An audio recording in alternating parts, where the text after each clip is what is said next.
Hi, everybody. Welcome to tonight's Film Studies online discussion of Killers of the Flower Moon. I'm Andrew Douglas, Deputy Director at Bryn Mawr Film Institute, and I am joined by one of our wonderful instructors, Paul Wright. Paul, how are you this evening? Good. Thank you for having me, Andrew. Appreciate it. Th- Thank you, and thank you for sharing your insights on Scorsese in your introduction, and I am sure during the discussion tonight as well.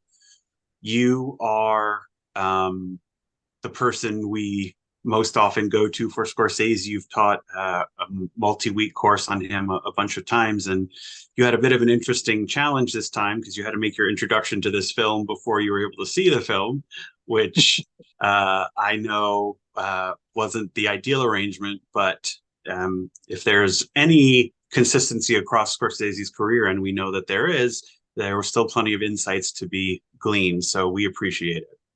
Thank you. Tonight, for those of you who might be joining us for the first time, this is a discussion and we want to hear from you, but only one at a time. So please keep your audio on mute unless you're asking a question. We will make sure you have permissions to mute as the instructions say on the screen. And the way that we will hear you when it's time for you to ask your question is you will use the raise hand symbol as you see indicated at the bottom of your screen. If you could use that to let us know you have a question, I will get to each of you, and we will, if people have multiple questions, we'll go through folks, everyone once, and then come back to those of you with second and third questions. In addition, we have the chat in full effect. So if you are new to BMFI or new to these discussions, or just want to say hi and let people know where you're tuning in from, please use that. You can also make other comments in there and sort of get the ball rolling on your own in there as well. We'd love to hear from you either way, but most of all, we hope you'll raise your hand and share your questions with us verbally so we can have a conversation. And with that, I see we already have one of our regulars with a hand up. Joss, welcome aboard. And what do you have tonight? Well, good evening, and thank you for doing this. Look forward to the discussion. I have not yet had an opportunity to see this film, but I'm not, I've read enough about it that I have some idea of what it's about, and I'm not particularly worried about spoilers. But I did have a comment and would invite comment. It seems to me that exposition in film is problematic when you have to just present some basic information so that the story can unfold. And unlike many filmmakers, I think Scorsese has turned that into an advantage in many of his films, so that he approaches many of his, certainly his period pieces, almost as an anthropologist. And I think we saw that. I think we see that in many of his films. Just to name a few, Goodfellas, even more so in Casino, the sort of companion film to Goodfellas. Certainly, Gangs of New York, The Age of Innocence, maybe to a lesser degree in The Wolf of Wall Street. But it seems to me that this film presents an opportunity for him to do that yet again, and I don't know whether he did or not. But that's just an observation about Scorsese, about exposition, and Scorsese's approach to that in general. And I just wondered if you had any comments about that. Paul, would you like to go first? Sure. I really appreciate your comments as always, Joss. And I think one thing you said really stood out, which is the idea of Scorsese's perspective being that of almost an anthropologist. And I think that's really a good way of thinking about how he world builds and how he immerses us in stories and environments that would not be familiar to most of us, I would think, but that require that insider's perspective to appreciate. And I think most of his successful films have succeeded in doing that. This film has a particular hurdle to get over when it comes even to that, typical Scorsese anthropological approach, because he's dealing with incredibly sensitive and disturbing material. These are real things that happen. These murders are not the stuff of fiction. They're sadly all too real. And I think what you also said that resonated with me was the challenge of explication, or the danger of explication or over explication. Any filmmaker faces that. And this film in particular, I think, is challenged by that, because there are so many characters, so many players in this story, so much going on, and it's a long film, right? That it would be easy for the viewer to get lost in the details and not be sure entirely what's going on. And Andrew and I were talking offline ahead of going live, and Andrew didn't like the film as much as I did. We didn't get a chance to talk so much about why yet, and we will. But I think one of the challenges of the movie is this sort of density of the story. And it has caused people to debate whether it merits its runtime or not. And there are a lot of factors behind that criticism. I mean, part of it is that I don't know that so many people are up for long films the way they used to be. I always am, if it's a good film. But that's not everybody's cup of tea. And I think we live in a TikTok social media age where a really long film like this, and it's longer even than a lot of long films, it's going to be kind of taxing for an audience. And I remember reading the reviews of the original book by David Grann, Killers of the Flower Moon, back when Scorsese first got interested in it. But I didn't read the actual book until recently. I wanted to read it because of the film, and in part because of this discussion. And a whole lot more of it made sense to me in a new way once I had read the book. Now, that can cut in a lot of directions, right? One comment might be, if you need to read a whole other book to understand what's going on in a film, then it may not be doing the best job as a film. And I think that's a hurdle, again, that I think Scorsese matches or overcomes from my perspective, but not without struggle, and not without some agony for a lot of viewers, maybe. There are things about the book too, I'll go into this a bit later, that I think I wish the film had gotten into, but I'll save remarks for that. Andrew, I want to turn it over to you. Yeah, Joss is right. I mean, exposition is a challenge, and doing exposition in an effective and not ham-handed way is very difficult. And I think there's a lot of exposition because of the history, because of the fact, because of the culture that Scorsese as a filmmaker and the majority, statistically speaking, of the audience will not be familiar with. That there's a lot of exposition there, and that's a challenge. And the exposition, to me, was handled probably about as well as it could be, given sort of the heavy lift of it, if you will, in the film. But it is a challenge, and you're always going to have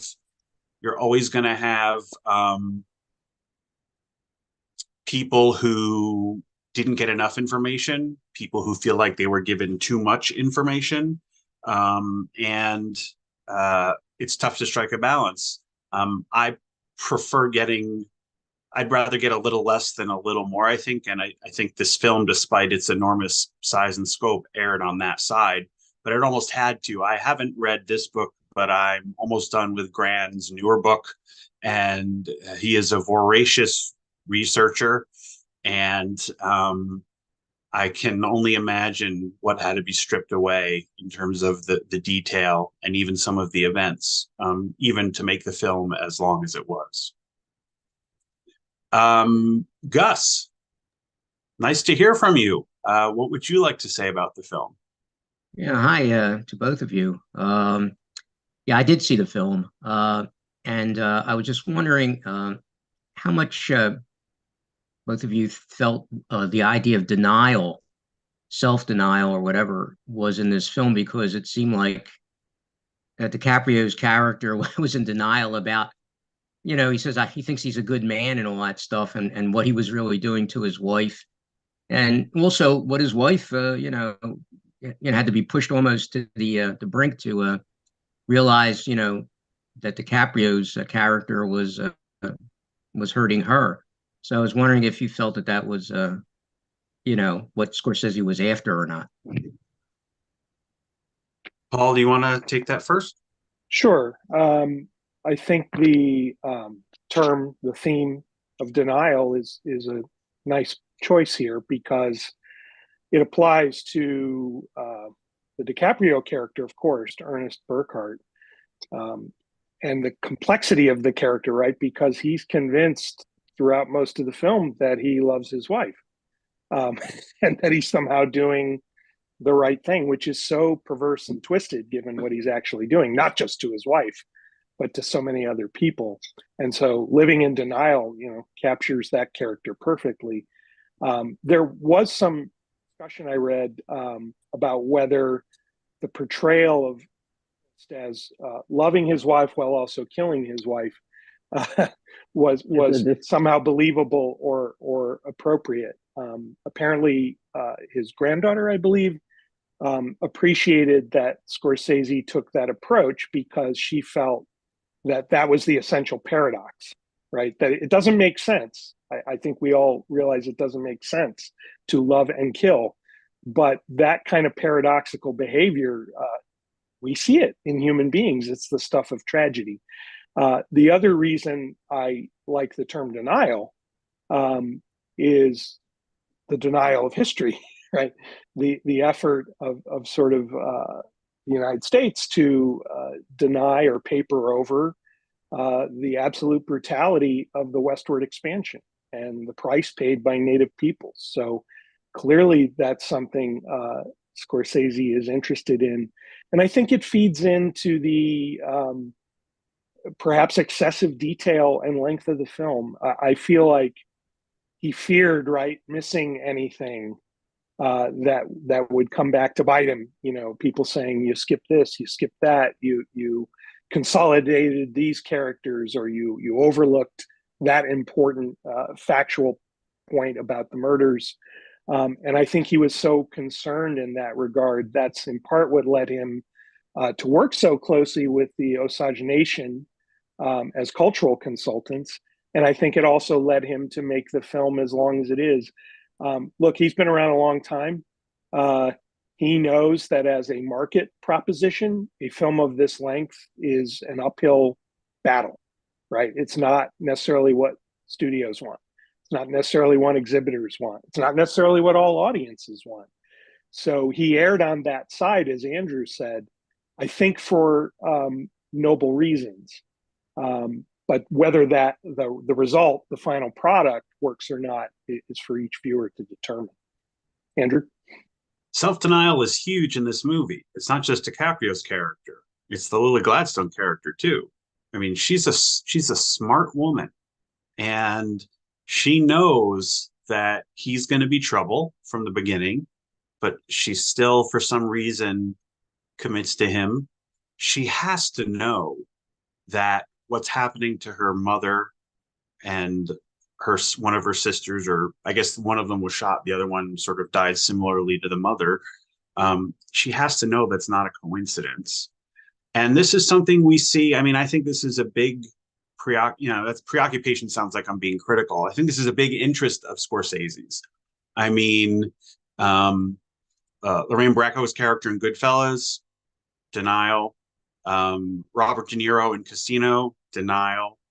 And we could probably go through most of the movies and find some element of it. And, I think it's, much like Paul was saying about how someone can hurt and love the same person at essentially the same time, and that's something we see in the world. We also see plenty of self-denial or willful blindness in the world as well. And I think that's one of the more interesting things about this film. We don't have any other questions, which I find hard to believe, given that all these people tuned in to this discussion. There we go. Laura. Hi, thank you. I'm curious what people's thoughts on the ending of the movie were, because I really enjoyed the movie, thought it was great. And then when the end came, I had like, I don't know, like a visceral reaction, because I felt like it kind of made the seriousness of the topic less serious, like with the props and everything. And I just really did not like it. My husband said he didn't mind the ending. And so I'm just curious on everyone's take on the end of the movie. So go ahead. Andrew. No, Paul, you go ahead. Yeah, that was an unexpected ending. I mean, the absolute final frames, right, which foreground the rituals and music and life of the Osage people, that's quite to be expected, right? I'm not surprised that that's the end of the film. But if you're referring to the radio drama, which I think you might be, where there's sort of a recounting of what happened and a bitter revelation, bitter for the audience at least, right, of the fact that while convicted, both William Hale and his nephew Ernest didn't do as much time in jail as you would have thought. They were paroled by friendly political allies and ended up living out their lives quite long after the events of the film.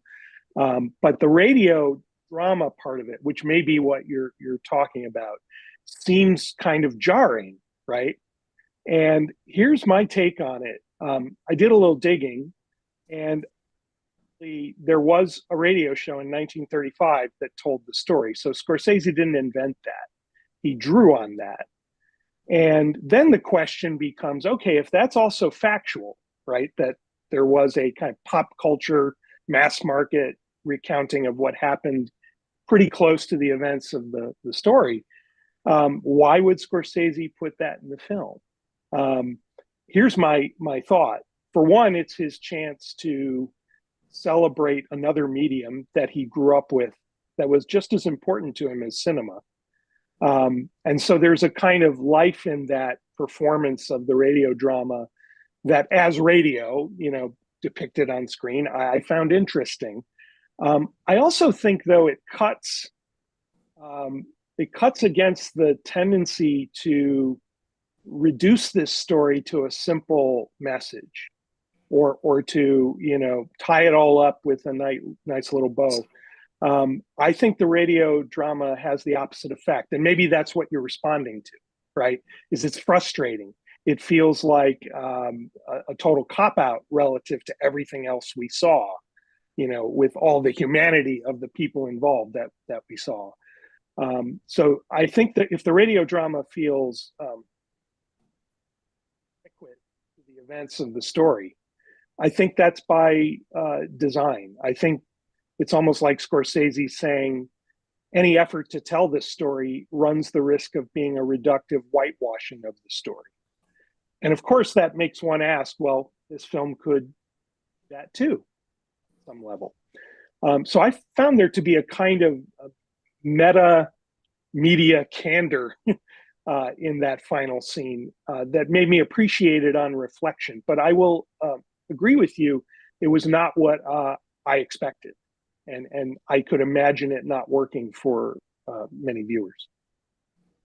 And yeah, I was certainly surprised. I'm one of the viewers who thinks it didn't work, but I have a couple of ideas about why he might have made that choice. I think one is Martin Scorsese is a historian of media and culture. In addition to being a tremendous filmmaker, he is a tremendous student of film and of media more broadly. And I think that he started this movie, or I shouldn't say started, but early in this movie, we see some newsreels, and later in the movie, we see the radio. And I think part of this is the suggestion that this crisis, this incident, spanned a period of time that, covered, that during which America changed. The 20s turned into the 30s. You have a couple of big events that happened during that time. The Great Depression, the Lindbergh kidnapping, a host of others. And so I think he's trying to sort of, make something that seemed really long ago. I mean, Leonardo DiCaprio is getting off the train from World War I at the beginning, seem a little more recent, and how it reaches into something closer to the age we don't remember, but we know our parents remember, or whatever. I think the other reason is that it's another way to remind us of the injustice. I'm sure many of us, and I'll speak for myself, I was surprised. I'm someone who who was an American Studies major in college, whose favorite class in high school was American history, who watches documentaries and reads history for fun and goes to historic sites out of interest. And I hadn't heard of this enormous incident, until the book came out. Just as I hadn't heard of the Tulsa race massacre either. And I think the fact that the movie ends to remind us of the shallow, cursory, show businessy treatment that this story got when it was mentioned at all, is part of the point as well. Remember, Scorsese himself, is in the radio show, and he reads about the Lily Gladstone character's obituary. He talks about the end of her life in the obituary, and it says it didn't mention the murders at all. And he's sort of saying, all that you just saw happened, and 5, 10, 15, 20 years later, as these people start departing, it's not mentioned in any papers of record, but hey, there's a radio show on it. And that sort of tells you the place it occupied, despite what should have been its monumental importance. So I think that's probably part of it as well. All right. Art, you have a question or comment? Yes.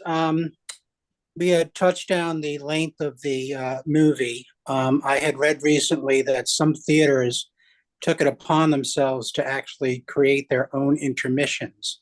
Scorsese's editor, Thelma Schoonmaker, I believe is her name, she's been with him since Raging Bull, I believe, took great offense to that. And I could certainly understand that. My question is, do you think that the movie would be better served with an intermission? Personally, I found I had more of a problem with Oppenheimer at 3 hours than I did with this movie at 3.5. But I was wondering what you might have thought of this development, and what your thoughts are about bringing back intermissions for longer movies like this. Thank you. I'll go first on this one, Paul, because I work at the theater full time. I think, Art, would you mind muting just while Paul and I are talking? Thank you. I think you don't do that. You don't break up a movie. I don't know how film is an art, and movie theaters are the place you go to see that art, the way you go to a museum to see a painting. And you can see a JPEG of the painting on your computer, but that's not the same thing as seeing the texture in person. And you can watch a movie at home and stop and start it as you wish, but that's not the same as seeing it in the theater as you should. And I would no sooner frame the projection so part of the image was missing, as I would put a break in a movie that wasn't supposed to be there. I was not a fan of this movie. I found it to be far longer at 3.5 hours than Oppenheimer was at 3 hours. I think the answer to that, my personal answer to its length, is that it shouldn't have been a movie. This source material was not faithfully translatable into a feature film, in my opinion. But I do not think that you alter the creation that has been put out there by the people responsible for it. I don't think that's our job. That was very, very, things like that were very common in the earliest years of film exhibition. And they haven't been for probably about a century. And there's a reason for that, I think. So I just add to that. First of all, Andrew and I don't necessarily see eye to eye on this film, although it seems we very much see eye to eye on Oppenheimer. We both loved it. And we're discussing that next month. And we are. And the Yeah. length of both these films really didn't bother me. I felt both of them earned it, but not everyone will agree. On the intermission front, I couldn't agree more with Andrew that you need to honor the original intention of the filmmakers, whether it has an intermission or not. Now, I will say there are movies of Hollywood's classic period that do have intermissions. They have musical preludes. They have significant built-in intermissions by design. Spartacus, great epics like this, have that all the time. If you watch them on home video, they may still have those things. Even a recent film, a huge blockbuster, a movie that couldn't be more different from Killers of the Flower Moon, Rajamouli's RRR, if you've seen that, which you had a chance to see at BMFI, that has an intermission by Rajamouli's design that really is needed. Like, you need it to process the first half of that film and get yourself ready for the second half. And I saw that film more times than I'll care to say in theaters in the last year and a half. But the few times they didn't do the intermission, I heard people complaining that there was no intermission and saying that's the way the movie was made. Why is there no intermission? So the answer ultimately is your mileage will vary. And I think you have to honor the intent of the filmmaker. And I think very much that Scorsese and Thelma Schoonmaker, and you're right, they've been collaborating forever, and she deserves all the credit in the world for when his movies work, because she is amazing, a great talent, just like he is. But if the two of them felt for the sake of immersion in this story and not wanting to lose its momentum in an already very long movie, I can understand why they wouldn't want an intermission. It's already long enough. There's no need to interject that. I mean, most movies that have an intermission, there's a natural pausing point. Sometimes there's a very dramatic pausing point. I mean, I think all of us have seen a play, a stage play or a musical, where their act breaks seem almost brilliantly placed because, there's some dramatic turn or some big decision that we need to await the answer to, or the actor goes from being played by the young person to the older person because a big amount of time has passed or whatever. And that was the case with RRR. And, in fact, filmmakers back when movies had reels and the length of film on a reel that would show on a 35 millimeter projector was a roughly standard amount. There were filmmakers who structured their films when they wrote their screenplays to make sure nothing important happened during the reel change. Because if you watch films that have reel changes that were made during, before 2010 or whatever, you can tell, look at The Godfather. If you see The Godfather in the theater, or you see a version of it on TV, which you probably can't anymore, that still has the cigarette burns in it, and you can tell where the reel breaks are, you'll see that there's nothing of any consequence that ever happens in that movie when a reel break would occur. And in fact, I seem to remember reading or hearing in a documentary that Scorsese actually structured the screenplay that way and sort of knew he had these segments where he had to sort of have certain things happen and not happen in those segments. So this is all, a very roundabout way of saying that, there's structure, there's momentum, there are intentional pauses in some films or jumps in time. And sometimes that lends itself to an intermission. And in this film, it didn't. I frankly, personally, think an intermission wouldn't have mattered because there has to be momentum to kill for that to be an issue. But I understand I'm in quite the minority on that. Just want to add to yeah. that, Andrew. I don't know where exactly I would put the intermission for this film. Whatever we might want to say about its momentum, I think it wasn't really structured for that kind of Right. break. And I didn't want to lose track of your earlier comment about the material being so rich that it could have done with a television/streamer treatment. I actually think that might have worked very well, and then we wouldn't have this issue. My guess, now there could be market reasons and contract reasons why the studios wanted to go with a theatrical version of this.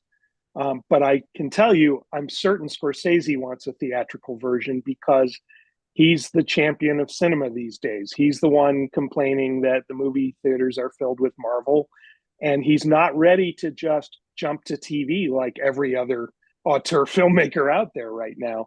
And that may be to his detriment sometimes, right? I think he's kind of I'm going down with the ship of cinema kind of filmmaker. And, he That took ship's not sinking, Paul. No, I agree. But, he acts like He's committed. He's committed. And I think he doesn't want to do a television project. It wouldn't feel the same to him. That's my suspicion. And I think he did a television project, and he needed to pick different material if he didn't want to do a television project. Before we get back to people with their hands raised, which I greatly appreciate, if you have already made a comment and do not have another one, if you can unraise your hand, that would be helpful to me looking at the list here.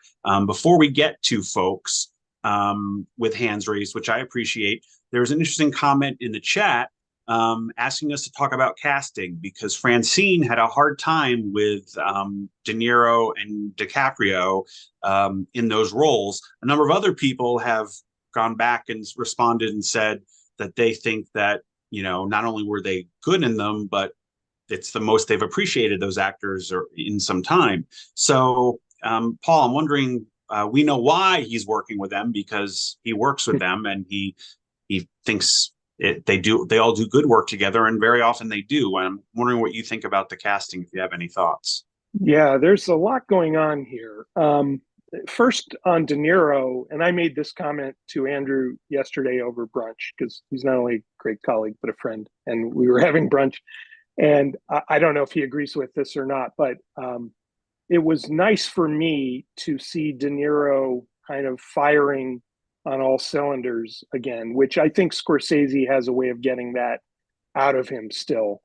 When, let's be honest, his late period career has been mostly about, collecting a lot of checks and doing films that, are hit or miss, but are for the most part mainstream entertainments. And this was a reminder to me of how good he could be when given the right material. Now, not everyone seems to like him in the role, be that as it may. On DiCaprio, and this is where it gets interesting, it has something to do with the shift in emphasis that Scorsese decided to make in executing this film. Originally, there was going to be a whole lot more about the FBI. And part of David Grann's book is about the rise of the modern FBI, which at that point was only called the Bureau of Investigation. And at a certain point, Scorsese realized that if he was going to honor the story of the victims here, the Osage people, that he would need to decenter that original tale of, the FBI coming in to figure out the problem and save the day. And so that had some casting implications, one of which involved DiCaprio at the same time as Scorsese was making this shift. DiCaprio was saying, I don't want to play the lawman, Tom White. That's who originally DiCaprio was going to play, the character who ended up being played by Jesse Plemons, whom I really like. He's a great actor who's been around a while now and just does good work. And I'm glad he got this role. But originally it was going to be DiCaprio. And DiCaprio, it seems, wanted to get in the mud with Ernest Burkhart, with that character, and kind of make himself really unglamorous, really unlikable, really despicable, more so than the Wolf of Wall Street, because the Ernest character here doesn't even have the charm and charisma of Belfort in Wolf of Wall Street. So that kind of played into what DiCaprio as an actor wanted, and also what Scorsese was looking to do with the actual film as a whole, to change the emphasis. And then, of course, you have Lily Gladstone, who I think was extraordinary in the part, and to me is the lead. In my mind, she is the lead of the film, and has a kind of Andrew. At one point, you were saying to me offline, there was no one you felt you could identify with in the film per se, but for me, it was her.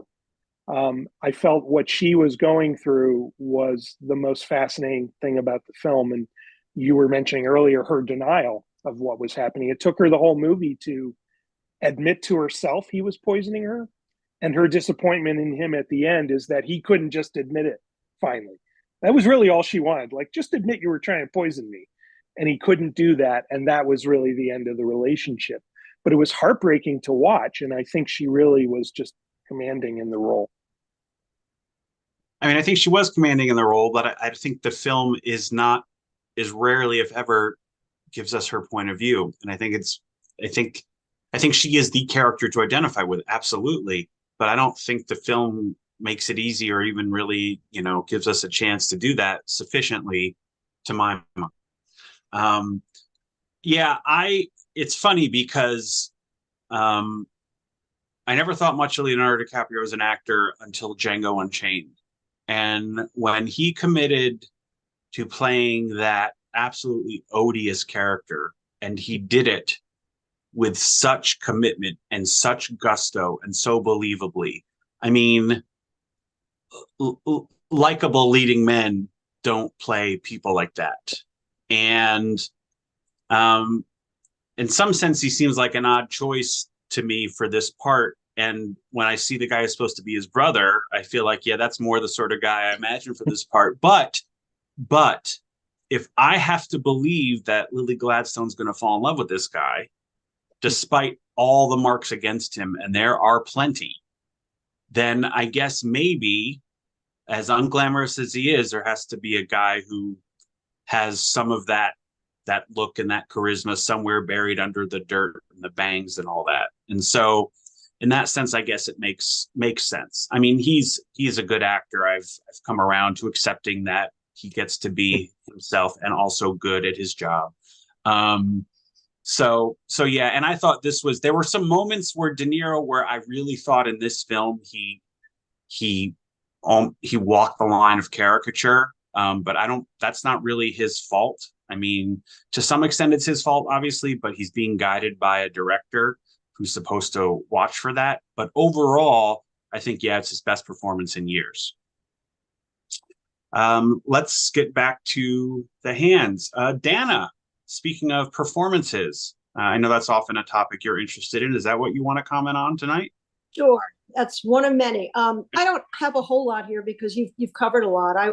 I was going to bring up the business about the FBI, which was so incredibly fascinating in the book, but I do understand why Scorsese chose not to go there. All right, just a few sort of things. First of all, in the beginning, you were talking about the exposition, and I was really aware, having read the book, that the issue of guardianship was not really presented the way it needed to be, and it was confusing because you didn't realize why the Native Americans were not able to spend their own money. And I think it was important to establish that and understand why all the white people were there, particularly in those scenes where she had to go in and declare herself incompetent. That seemed weird, but if you understood that she was under a guardianship and had to do that, it would have been clearer. So I kind of wish the exposition had been drawn out a little bit, which is funny because I felt the beginning of the film was very quick.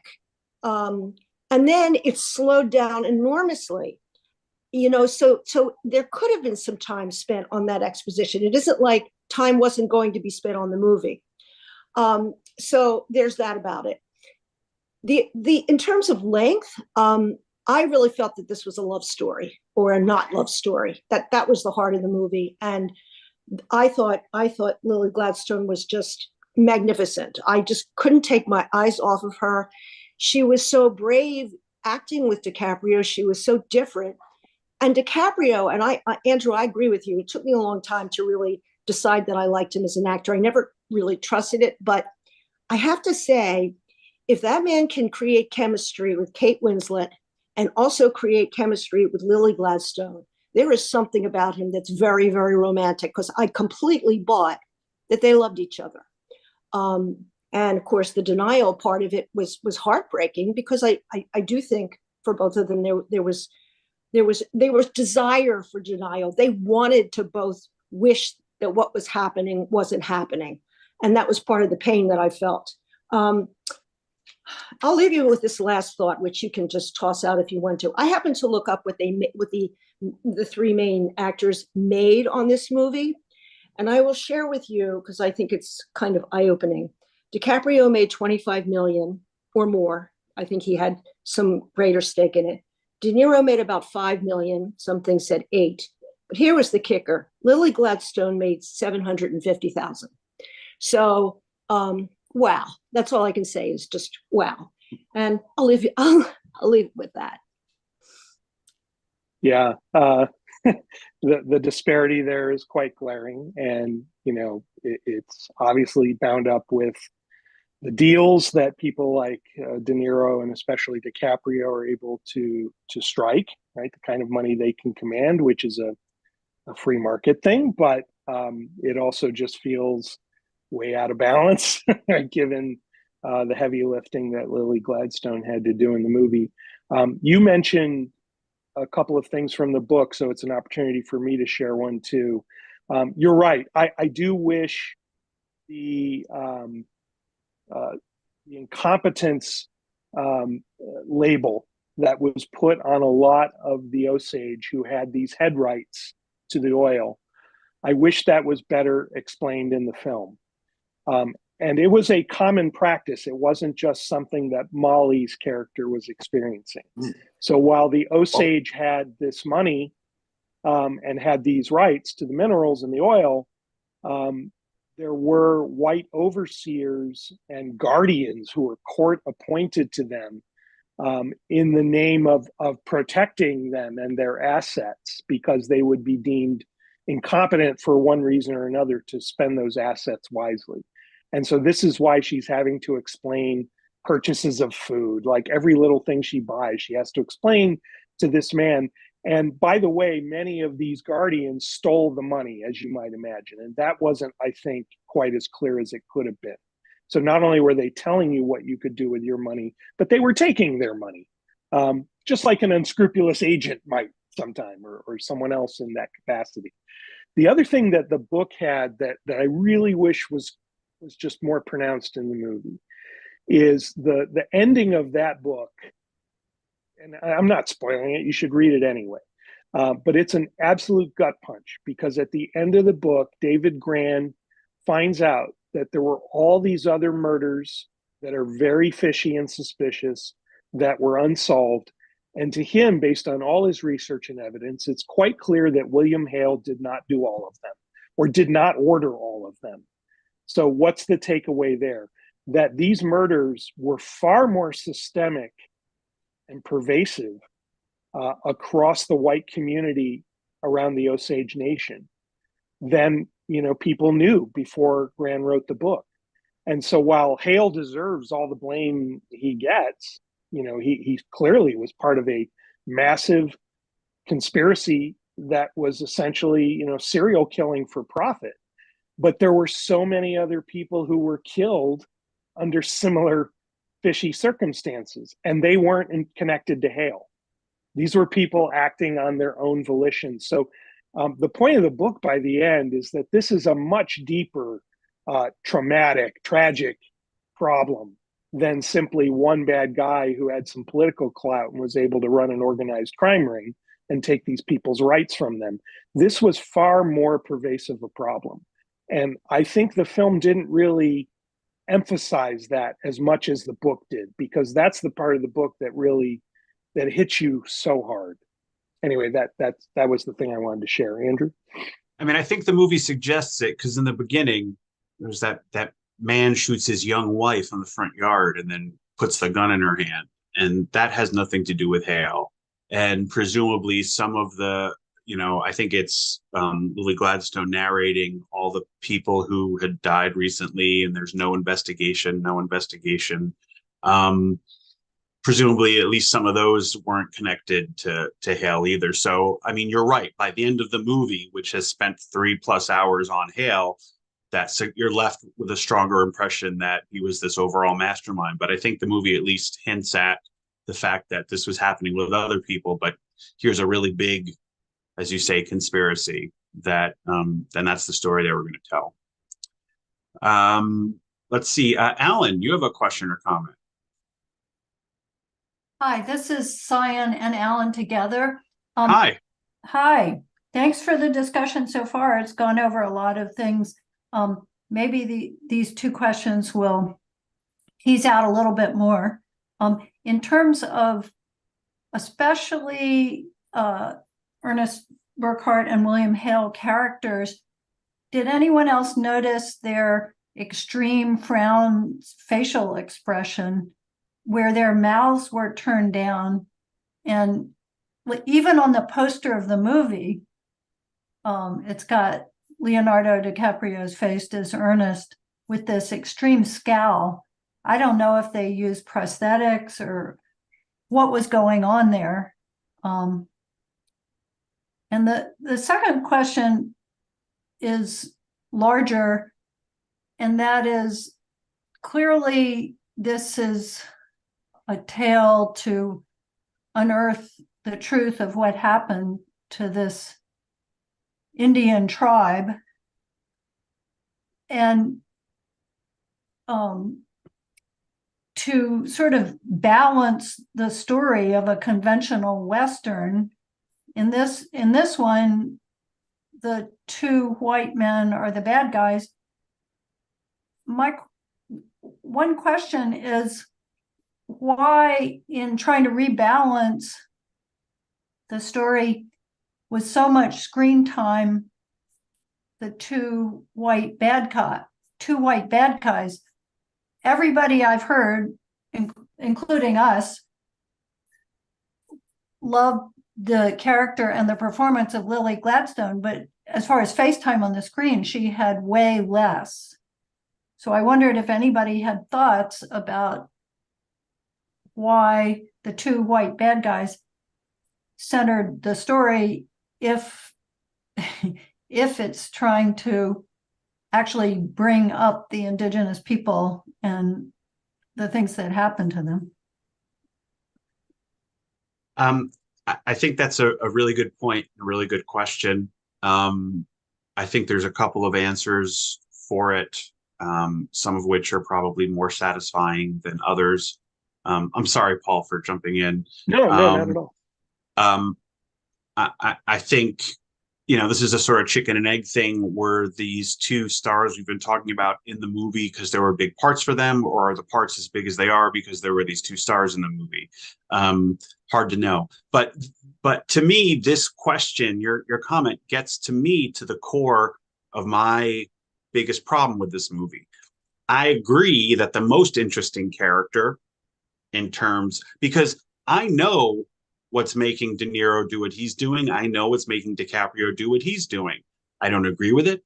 I wish I had some sense of if there was any conflict within DiCaprio's character, but I understand that, and I've seen characters like that before in film and literature. I get that.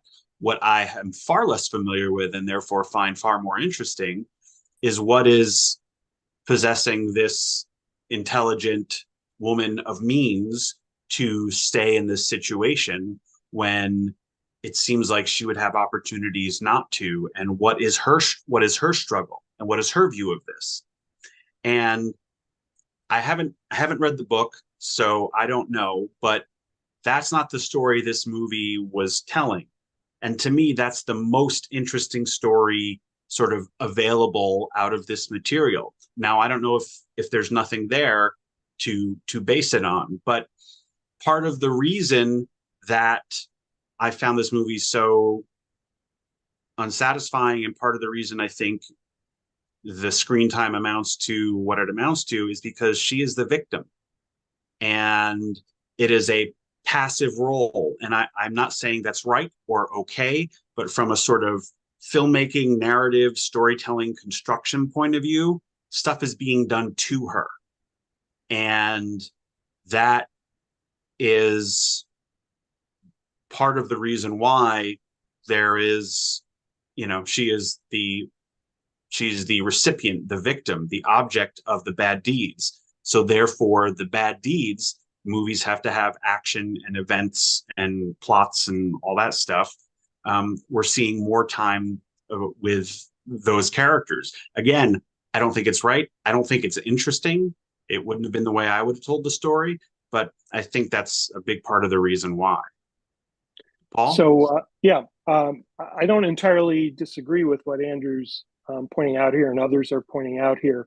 I do think her role for most of the film is indeed a passive recipient of violence, subtle or overt. But there is a point later in the film near the end where I think she starts to exercise some agency.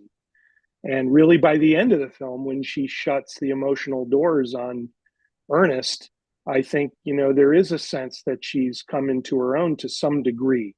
Is it enough? That's a fair question. In terms of time, it's not clear to me yet if the studios are going to push her as, for the Oscar purposes, as a best actress or best supporting. In terms of the length of time she's on screen, it could go either way. But I really think, and I think most of us feel, it is a leading performance, and I hope it's pushed as that, whether she wins or not, right? I think it should be framed as the defining performance in the film.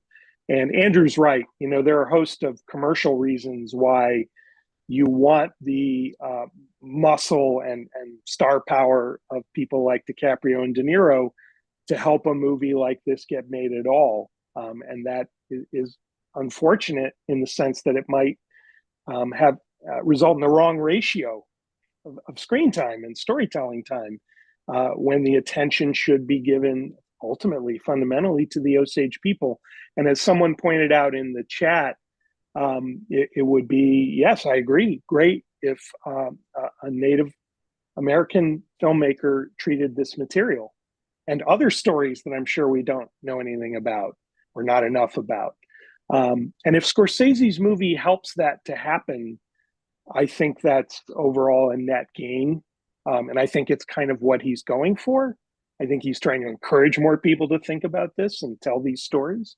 But of course, it remains to be seen if that'll happen. Will the money get channeled to those Native filmmakers to help them tell their stories? Because that should be an outcome of this.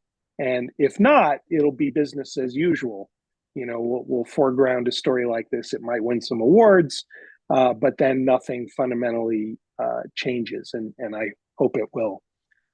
So that's what I wanted to add on that point. Jean Devine, you have a comment or question. Sure, thanks. So there was a very interesting article, and this speaks to what we're talking about, and going back to the comment about anthropology in the Wall Street Journal this weekend. Scorsese was one of the innovators that they highlighted. And in one part of the article, it states, in an initially cautious meeting between Osage leaders and Scorsese and his small team of producers, the director set the tone for collaboration to come with lots of listening and storytelling, recalls Jeffrey Standing Bear, the principal chief of the Osage Nation. From production planning to weighing in on edited scenes, Osage people were immersed in the making of the film, the chief says. It was our story. We told it. We just had the best people in the world at this time helping us to do it. So I think that speaks directly to those recent comments. But another piece that I had forgotten about until I went to pull this out was a brief exchange at the Cannes Film Festival, where Killers had its world premiere, indicated how fragile such partnerships can be. During a press conference held in May before the actors' strike, DiCaprio described the film's team efforts to do research and seek out Osage stories with an anthropological perspective. When asked for her opinion, Lily Gladstone, seated next to DiCaprio, chuckled a bit, then politely took issue with her co-star's word choice. Native peoples are used to having anthropologists come in curious about everything we do, said the actress, who is of Blackfeet and Nez Perce heritage. By contrast, she said, Scorsese and company's artful take on complicated characters from history pierces the veil. So I think that it speaks to the point that they have a very different view, and for whatever reason, Scorsese won their trust that he was the right person to tell this story at the time. And I agree that I hope it does open doors for other filmmakers to come and tell more of these stories. But unfortunately, we still live in a world where it's going to be the door's going to have to be opened by people that have access to money and access to power. And nobody has more access to money or power than Scorsese. So I applaud him for doing this. And I happen to really enjoy the film. And the girlfriend I was with really enjoyed the film. My husband hasn't seen it yet, but I think he'll enjoy it too. But I think that it was a complicated story. And I think that it made sense from my perspective to highlight the white men, even if it was at the expense of Lily Gladstone's amazing performance with a complicated character, because I think that more people will be open to hearing that and will then question, well, how come we didn't learn about this in history? Well, how come? And perhaps encourage them to do more thinking and more unpacking and be more open to those stories. So if I can jump in, Andrew, I really appreciate the comment, and I think you're pointing at the potential of the film to lead to better developments and more honesty in tackling this painful kind of history. It remains to be seen if that will happen. And the term anthropology, right, is a double-edged sword, right? I mean, anthropology has done its fair share of good in helping us understand different peoples and different cultures. And of course, it's done its fair share of evil, right? Anthropology has often gone hand in hand with colonialism and oppression and a certain kind of reification of all sorts of peoples in the name of a kind of Eurocentric way of looking at the world and at civilization. So I think, the film is dancing on the edge of that volcano, if you will, in trying to tell a story that needs to be told, but also acknowledging that there's more work to be done in that regard. I'm not quite sure, where we go next, but it needs to be Native voices that call the tune next. And I think even Scorsese would agree with that. I think that's one of the reasons he collaborated with the leaders of the Osage Nation, because he knew if he didn't, the film would not have any legitimacy right out of the gate, right? I don't know, Andrew, you can maybe answer this. There was, in my viewing of it at BMFI, a statement from Scorsese about the film, as well as one of the leaders of the Osage Nation. Is that just part of every cut and every print? No?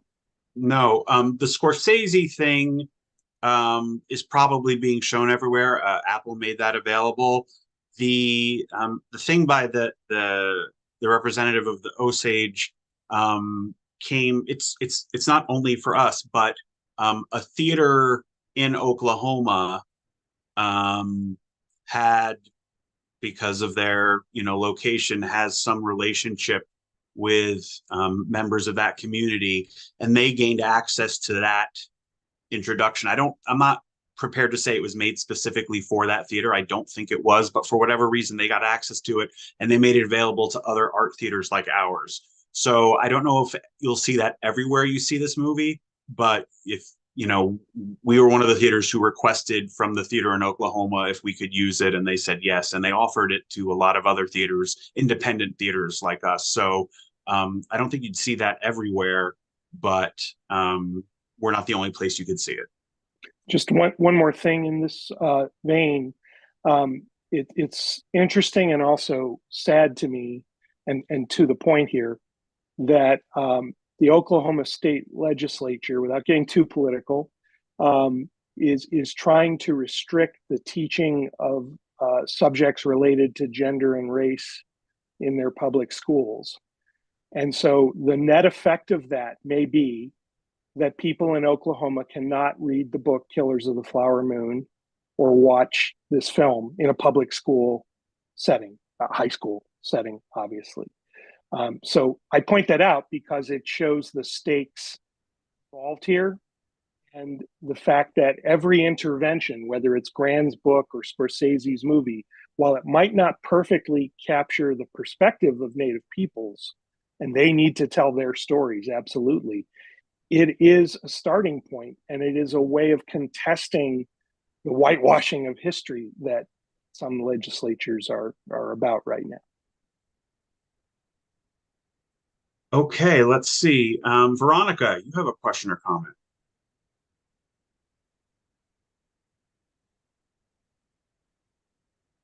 Veronica, if you still have your comment or question, please unmute and share it with us. Andrew, someone had a comment about cinematography if Veronica doesn't come back, but I would love to talk about that. Yeah, go ahead. Why don't we do that? Yeah, and maybe Veronica will join in. I will then later. Thank you. Rodrigo Prieto has been working with Scorsese for some time now, and does an extraordinary job. I think anyone, whatever they think of the film as a whole, right, everyone I think would appreciate the artistry of the camera work in this film. And I was just looking at what he's accomplished over the years. 25th Hour, Spike Lee, 8 Mile, 21 Grams with Inarritu, Brokeback Mountain, Lust, Caution with Ang Lee, Beautiful again with Inarritu, Argo, Ben Affleck, Wolf of Wall Street, obviously Scorsese, Silence, and The Irishman, Scorsese. And this year alone, and I'm telling you, I think this is why he's going to finally win an Oscar. He did not only Killers of the Flower Moon, but some of you might know he did Barbie. So, I mean, what a visual adaptability he must have. What an eye he must have to be able to capture those very different worlds and those very radically different films. I think he's just extraordinary, and I think it's his year. Yeah, I mean, I have some issues with the film, but I do not have any issue with the cinematography, and I am very thankful that it was as good as it was, because at least it made the film wonderful and beautiful and interesting to look at, even if I had issues with characterization and plot and so on and so forth. I completely agree. Veronica, did you want to offer up your comment or question now? Yes. Can you hear me?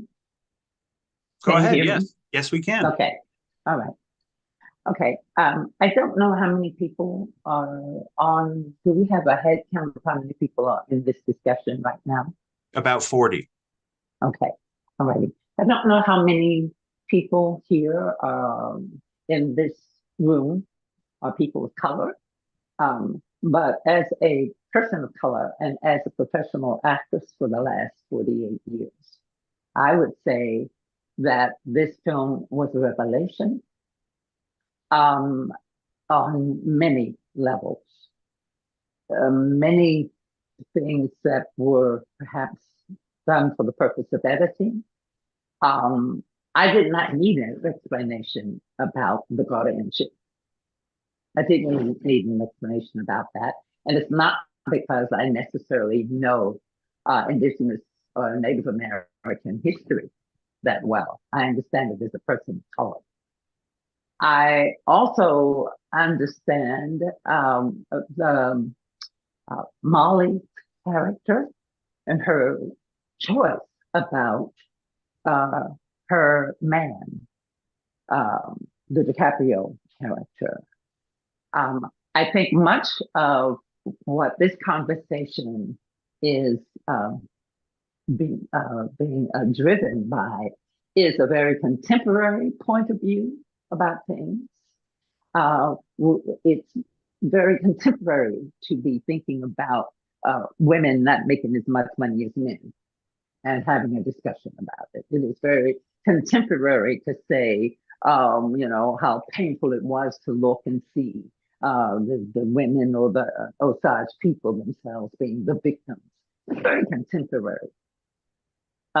What I love about this film, and I'm not as well versed in the Scorsese films as maybe many of the people in this room, but what I do always recognize about him is what has been spoken about earlier, and that is his thirst and his respect for history.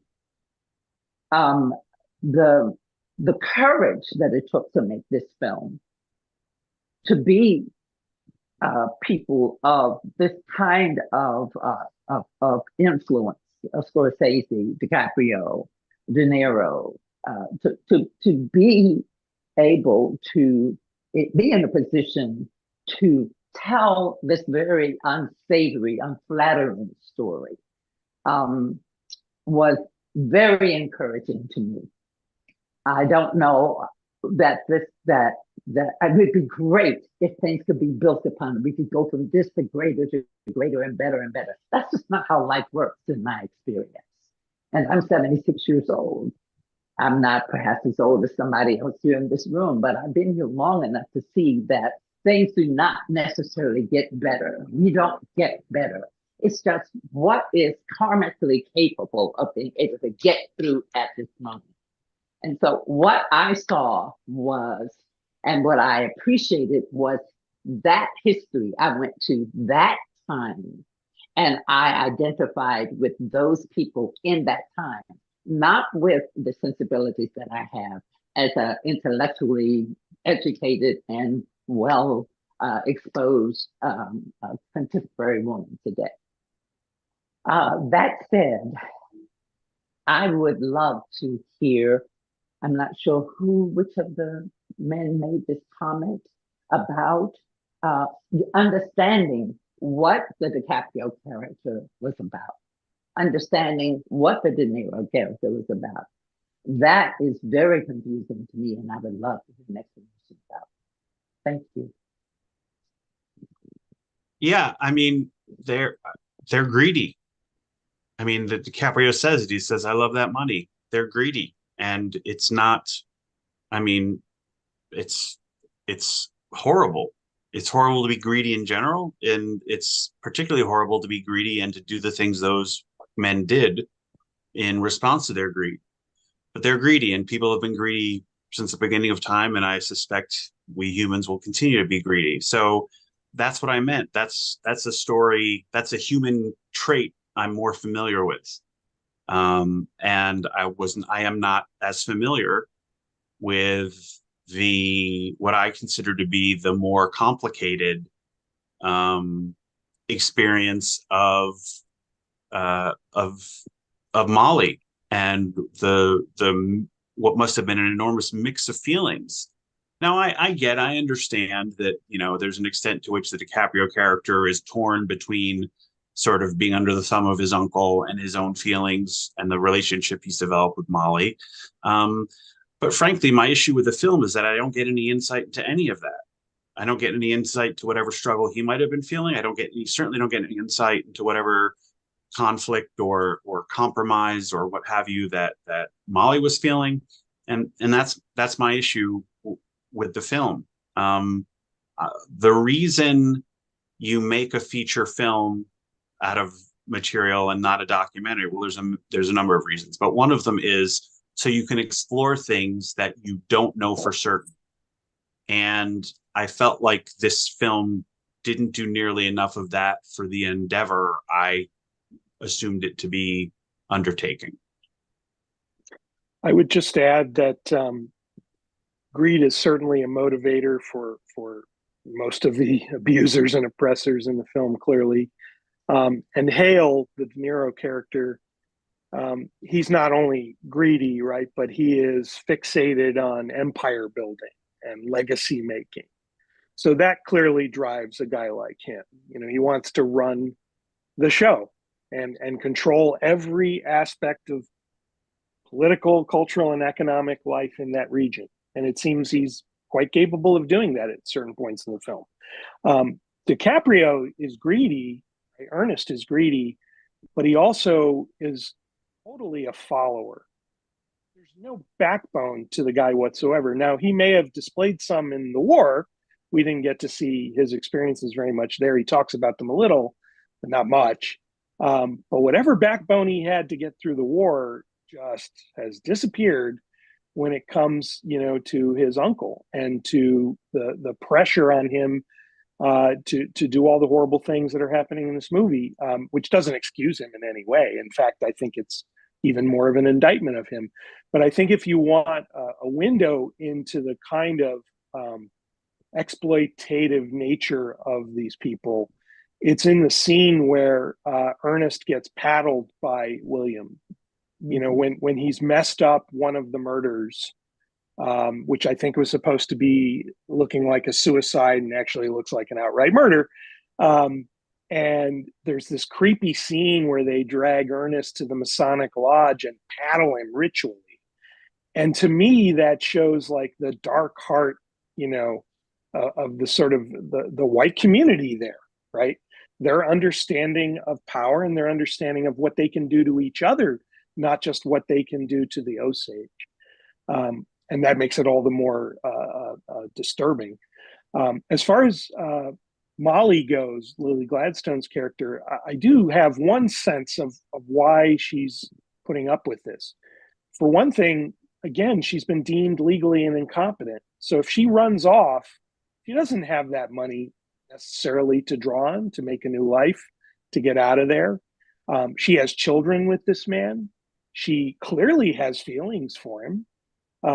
And I think Andrew was right, early on. She's totally in denial about the reality that's quite obviously, going on around her. He is poisoning her, but she is so inured to sticking it out and trying to make it work and hoping for the best and thinking the best of him, that it just makes a bad situation even worse. And I wonder to what degree there's a kind of subtle commentary in the film on the Osage people getting this wealth and getting this prosperity, having it stripped from them in various ways, legal and otherwise, but at the same time gravitating towards whiteness and gravitating towards relationships and even marriages with people they know are out to exploit them, or even worse. And there's something of the battered wife syndrome in that, but it might be applicable here in talking about an entire people, or at least the people of the nation who were prosperous and doing well thanks to the oil, relatively well, but at the same time felt bound up with and dependent upon this white community. And you might remember one of the things Hale says is that he speaks their language and he can talk to them and he appreciates their rituals and he comforts them. And we know pretty quickly it's all BS. But they may, in a sense, be desperate for the connection to whiteness that he represents. And that makes them all the more vulnerable to him as a predator. There's the scene at the beginning of the film, the Native American, the Osage meeting, the one that's at the beginning of the film. And it's not clear to me, I've seen the movie twice, and it wasn't clear to me whether that was taking place in the time and place of the main story of the film, or if that was a bookend. But they talk about that element you were saying. They talk about the children will be educated in white ways, and they say things like that. And that's why I wasn't sure if that was a concern then, and it's directly tied to what you're saying, or if that was a scene sort of, again, as kind of an introduction into the culture before we're told the culture now, or more recently before we're told. But the more I think about it, the more I think it probably was set when the main action of the film was set. And so that speaks directly to what you were talking about. The other thing I'll say, and I hate to it's not sort of like a point not worth arguing about, because it's sort of saying, basically, I'm going to sort of disagree and say the Hale character was a different kind of racist than you think he was. But there's, you said that it was BS when he said he cared about the people. There is that strain of sort of that paternal racism. And D.W. Griffith had it, in Birth of a Nation. He couldn't see that Birth of a Nation was racist because he thought everything he was saying in that film was, for the betterment of the blacks depicted. I don't know how he thought that, but there's that. So in that era, there's that. I'm not to say it doesn't exist today, but there was that. It used to be, I think, even more common, that sort of paternal, no, I care about these people. I want to help them and save them. And, again, I mean, there comes a point where you're taking out the insurance policy on the guy that you're supposed to be, who you say is your best friend. I mean, obviously that's more than misunderstanding your own motivations. But I think that, I can't, knowing what Scorsese knows about the era and how interested in the culture of the time, how aware of the film culture of the time, I feel like part of it was meant to depict that particular, that particular strain, I guess is the way to say it, of racism, and that there was probably more that that Hale was doing that he thought was actually beneficial than anybody else would have recognized. I don't know if he was fully aware of just how warped his view of and relationship with the people that he claimed to care about was. I take your point there. And when I said it was BS, I think we know it's BS. No. Sometimes I wonder if he knows. Right. Right.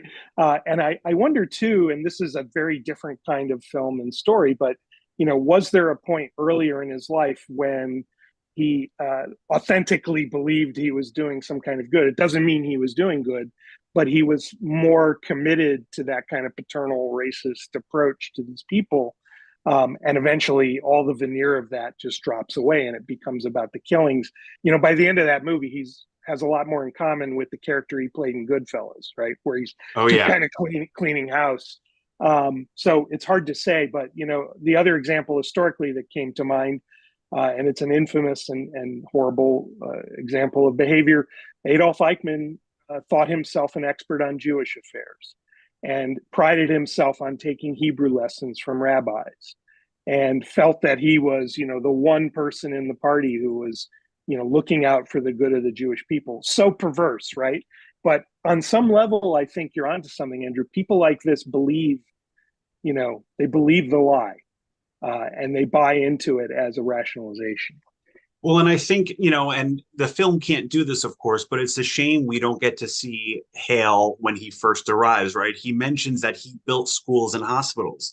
And I frankly, if he actually did that, then I can't sort of see a way that that's not at least somewhat beneficial, right? I mean, I'm sure there is a way, but it seems like that's someone who at least is really trying to help, probably. But that's not what he's doing by the time we meet him. He's doing none of that, even remotely plausibly constructive stuff by the time the film starts. Well, thanks very much, everybody. This was a really rich discussion and a really rich chat. We thank so many of you for joining us. The film is still playing at BMFI if this discussion inspires you to see it for the first time or to see it again. We have a number of upcoming education opportunities if you liked what we did here. In fact, starting tomorrow night, I am teaching a 4-week course on film language. You can read about it on the website, and you can still sign up. We also have terrific seminars coming up on Raging Bull and It's a Wonderful Life, just in time for the holidays for that last one. And then I sort of let it slip. But in this coming Thursday's education email, you will find out what we're discussing next month. It again will be Paul with me to discuss the film I mentioned earlier, if you were paying attention. And this Thursday in our education email, you'll get a link to Paul's introduction on that. You can see the great current films we have playing. And as I said, Killers of the Flower Moon is still there. And we hope if you're interested in what we're doing, you'll come to a class, come see a movie, sign up to get, any of the emails we offer that you are interested in. And of course, it is that time of year when we are in our annual appeal. And it takes folks like you, our stars. Everyone thinks the movies have stars on the screen, and they do. And we talked about that in this discussion. But community theaters like ours also rely on the stars in our community. And those are folks like you who support us in whatever way you can, with a membership, with a donation to the annual appeal, and certainly by coming to the movies. So if you like what we do, we hope you'll consider contributing to this year's annual appeal. And before we go, I want to thank Paul very much for joining us with his time and his wonderful insights. Thank you, Andrew. Appreciate the conversation as always. Thank you for everyone for their comments. We had a really rich discussion this time, and that wouldn't have happened without the participation of everybody. And we look forward to seeing you all for our next discussion or at the movies. That would be terrific. Take care, everyone. Thanks so much for joining us. Bye-bye.